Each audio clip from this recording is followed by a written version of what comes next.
చేసామంటారు.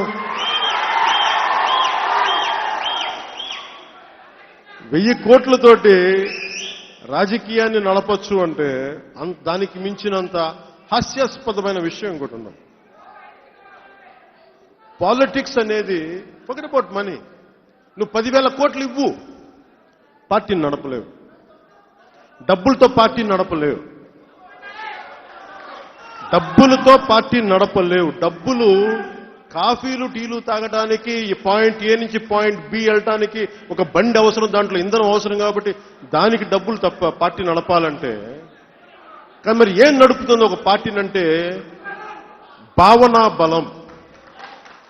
ప్రజాసేవ చేస్తా అన్నావు కదా, అన్ని త్యాగం చేసి మా కోసం వచ్చా అన్నావు కదా, మళ్ళీ ఈగోళ్ళ సినిమాలు ఏంటయ్యా అంటే రాజకీయాలకు డబ్బులు కావాలి, డబ్బులు లేదే రాజకీయాలు చేయలేం, పార్టీ నడపలేం అంటాడు. పాపం హరిరామజోగి గారు ఆంధ్రజ్యోతి రాధాకృష్ణ 1000 కోట్లు తీసుకున్నావు, జంప్ అయిపోతున్నావు టీడీపీ నుంచి బీఆర్ఎస్కి, అక్కడ బేరం బాగా దొరికిందని చెప్పని రాశాడు రాధాకృష్ణ అని చెప్పని చెప్తే అసలు రాజకీయాలకి డబ్బు ఎందుకు అంటాడు. ఏం నోరాయి అది?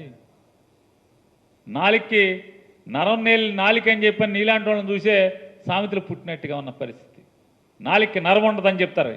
ఎందుకని? పవన్ కళ్యాణ్ లాంటి వాళ్ళని చూస్తే అట్లా చూసే పెట్టుంటారు ఆ సామెత. నేను ఓడిపోతే మీసాలు మెలేసింది, తొడలు కొట్టింది కూడా బయట కులాలు కాదు. నిన్న బీసీ సదస్సులో మాట్లాడింది కాపులే, కొంతమంది కాపులే కొట్టారు, ఊడిగం చేసే కాపులే కొట్టారు.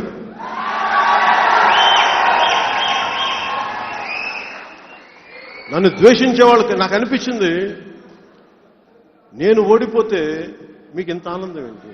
2019 ఎలక్షన్లో కాకినాడ కాకుండా చలమలశెట్టి సునీల్ని వెళ్ళి ఎన్ని తిట్లు తిట్టొచ్చో. పక్క నియోజకవర్గాల్లో వేరే కులస్తులు ఉన్నారు కదా, పోటీ చేస్తున్నారు కదా, వాళ్ళని ఎందుకు తిట్టలేదు? సునీల్ వేరే ఒక పార్టీలో తెలుగుదేశంలో పోటీ చేశాడు, సునీల్ని పచ్చిగా తిట్టొచ్చావు.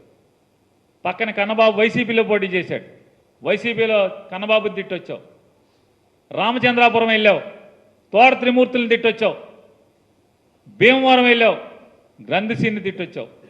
బందర్ వచ్చావు, నన్ను తిట్టొచ్చావు. నువ్వు మీటింగ్లు పెట్టి తిట్టొచ్చింది ఎవరిని? అందరినీ కాపులనే కదా. ఏ పార్టీలో తెలుగుదేశంలో పోటీ చేసినా, వైసీపీలో పోటీ చేసినా కాపులనేగా తిట్టొచ్చావు. మరి నువ్వు వెళ్ళి తిట్టొచ్చి వీళ్ళని ఓడించండి ఈ ఎదవలు వీళ్ళు అని చెప్పి తిట్టొచ్చినప్పుడు, నీ మాట ప్రజలు వినన్నప్పుడు, మేము గెలవడమే కాకుండా నువ్వు ఓడిపోయినప్పుడు మరి నువ్వు తిట్టి ఆనందపడినప్పుడు మేము కూడా ఆనందపడతాంగా. నువ్వు కాపులు తిట్టినప్పుడు కాపులు ఆనందపడక ఎవడ, నువ్వు తిట్టినోడు ఆనందపడతాడు కదా. నేను ఎప్పుడు లోపాయికారి ఒప్పందాలు పెట్టుకోను.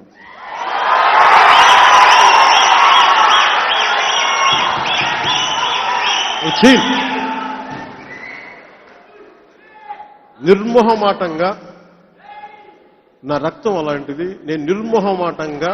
Janasena is fiercely independent.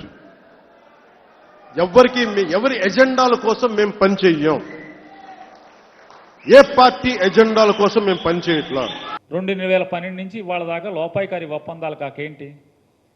తమరు చెప్పిన మాటే కదా. నేను చంద్రబాబు నాయుడు గారి దగ్గరికి వెళ్ళి 2012లో పార్టీ పెడతా చంద్రబాబు అంటే, అమ్మమ్మ పవన్ కళ్యాణ్ నువ్వు పార్టీ పెట్టబాకు, నువ్వు పార్టీ పెడితే జగన్మోహన్ రెడ్డి గెలిచేస్తాడు, నువ్వు పెట్టబాకంటే అందుకోసమే నేను పార్టీ పెట్టలేదు, పోటీ చేయలేదని చెప్పావు. అది లోపాయికారి ఒప్పందం కాదా మీ ఇద్దరికి? కమ్యూనిస్ట్ పార్టీలని, బీఎస్పీని, మిమ్మల్ని మీ అందరినీ కూడా ఒక ఘాటన పెట్టి మిమ్మల్ని పోటీ చేయించింది. మీరు ఎవరెవరికి సీట్లు ఇవ్వాలో చెప్పి ఏ సీటు ఎవరు పోటీ చేయాలో కూడా చెప్పింది చంద్రబాబు కదా. ఇది లోపాయికారి ఒప్పందం కాదా? ఎన్నికల ముందు బీజేపీని తిట్టి, 2019 ఎన్నికల ముందు బీజేపీని తిట్టి, ఎన్నికలు అవ్వగానే ఇంకా తిట్టినటువంటి నోరు తడారక ముందే భారతీయ జనతా పార్టీ సంకెక్కింది. ఇది లోపాయికారి ఒప్పందం కాదా? గాజువాకలో నిజంగా వీళ్ళందరూ కాపుల చేత తిట్టిస్తారు. మరి కాపులందరూ నిలబడాలి కదా నాకు. మరి గాజువాకలు నేను ఓడిపోకూడదు. ప్రతి కాపు కనుక నిజంగా ఓటేస్తుండే, ఒక నేను అనుకో కులపరంగానే మాట్లాడదాం, ప్రతి కాపు కనుక నిజంగా వేస్తుండే నేను భీమవరంలో ఓడిపోయాను కాదు, నేను గాజువాకలో ఓడిపోయాను, 2 చోట్ల గెలిచేవాడిని. నువ్వా రాజకీయ నాయకుడు అంటే పవన్ కళ్యాణ్ గారు? నా కులపోళ్ళు నాకు ఓటేస్తే నేను ఓడిపోయేవాడిని కాదనే భాష. ఒక కులం ఓటేసేస్తే ఎమ్మెల్యేలు అయిపోతారా? నాయకులు అవుతారా? కుల నాయకుడు అవుతారు కానీ ప్రజానాయకుడు ఎందుకు అవుతారు?